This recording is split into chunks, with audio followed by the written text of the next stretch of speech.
पश्चिम बंगाल में 21 जुलाई को होने वाले टीएमसी के शहीद दिवस कार्यक्रम से पहले सियासत गर्मा गई है। एक तरफ टीएमसी अपनी पारंपरिक रैली की तैयारियों में जुटी है, तो दूसरी ओर भाजपा ने इस आयोजन को लेकर सीधा राजनीतिक हमला बोल दिया है। भाजपा नेता अग्निमित्रा पॉल ने टीएमसी को चुनौती देते हुए कहा कि अगर पार्टी को अपनी असली ताकत दिखानी है तो वह एस्प्लेनेड नहीं बल्कि ब्रिगेड परेड ग्राउंड में रैली आयोजित करे। आसनसोल में मीडिया से बातचीत के दौरान अग्निमित्रा पॉल ने टीएमसी की मौजूदा स्थिति पर भी निशाना साधा।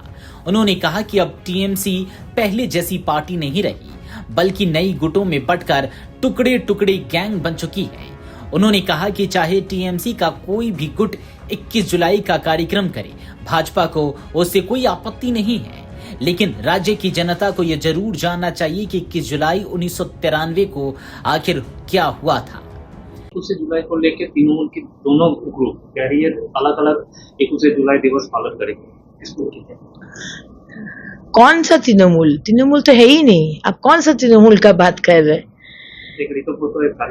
पता नहीं, तृणमूल तो बहुत सारे, वो तो टुकड़े टुकड़े गैंग है। टीटीजी, अब टीएमसी नहीं है, अब टीटीजी उनका नाम हो गया है, टुकड़े टुकड़े गैंग। अब कौन सा तृणमूल का बात कर रहे हैं मुझे समझ में नहीं है। कोई भी तृणमूल हो कर सकते हैं 21 जुलाई, लेकिन कमीशन का रिपोर्ट चाहिए। 21 जुलाई में क्या हुआ था?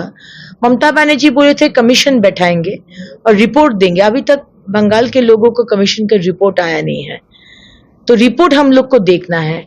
और 21 जुलाई का प्रोग्राम करना है तो ब्रिगेड में करिए ना। हम लोग को भी देखना है कि आपका कितना क्षमता है। बंगाल के लोग देखना चाहते हैं, ब्रिगेड में करिए। भाजपा नेता ने मुख्यमंत्री ममता बनर्जी से 1993 की घटना की जांच रिपोर्ट सार्वजनिक करने की भी मांग की। उन्होंने कहा कि ममता बनर्जी ने सत्ता में आने के बाद जांच आयोग गठित करने और उसकी रिपोर्ट सार्वजनिक करने का वादा किया था, लेकिन आज तक वह रिपोर्ट सामने नहीं आई। उनके मुताबिक यदि सरकार वास्तव में शहीदों को श्रद्धांजलि देना चाहती है तो सबसे पहले जांच रिपोर्ट जनता के सामने रखनी चाहिए थी। अग्निमित्रा पॉल ने एस्प्लेनेड में रैली आयोजित करने पर भी सवाल उठाए। उनका कहना था कि यह इलाका कोलकाता का बेहद व्यस्त क्षेत्र है और यहाँ बड़े आयोजन से आम लोगों को भारी परेशानी होगी। उन्होंने कहा कि यदि टीएमसी को अपने संगठन की ताकत पर भरोसा है तो उसे ब्रिगेड परेड ग्राउंड में रैली करनी चाहिए, ताकि पूरे राज्य को उसकी वास्तविक ताकत का अंदाजा हो सके। उन्होंने यह भी याद दिलाया कि विपक्ष के नेता शुभेंदु अधिकारी भी पहले ऐसी ही सलाह दे चुके हैं। वहीं उधर टीएमसी इस बार भी अपनी पारंपरिक शहीद दिवस रैली एस्प्लेनेड में आयोजित करना चाहती है।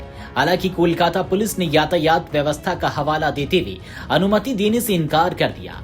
इसके बाद पार्टी ने अनुमति के लिए कलकत्ता हाई कोर्ट का दरवाजा खटखटाया है। दूसरी ओर ऋतव्रत बैनर्जी के नेतृत्व वाले टीएमसी के बागी गुट को एस्प्लेनेड स्थित गांधी प्रतिमा के पास अलग कार्यक्रम आयोजित करने की अनुमति मिल चुकी है। गौरतलब है कि तृणमूल कांग्रेस हर वर्ष 21 जुलाई को वर्ष 1993 की उस पुलिस फायरिंग की याद में शहीद दिवस मनाती है, जिसमें युवा कांग्रेस के 13 कार्यकर्ताओं की मौत हुई थी। पिछले कई वर्षों से यह आयोजन टीएमसी के सबसे बड़े शक्ति प्रदर्शन के रूप में देखा जाता रहा है, लेकिन इस बार पार्टी के भीतर बढ़ती गुटबाजी और रैली स्थल को लेकर उठे विवाद ने 21 जुलाई के कार्यक्रम को और अधिक राजनीतिक बना दिया है। वीडियो डेस्क अमरउजाला.com। अगर आप ये वीडियो YouTube पर देख रहे हैं तो हमारे चैनल को सब्सक्राइब कर बेल आइकन दबाएं और Facebook पर देख रहे हैं तो हमारे पेज को लाइक करें।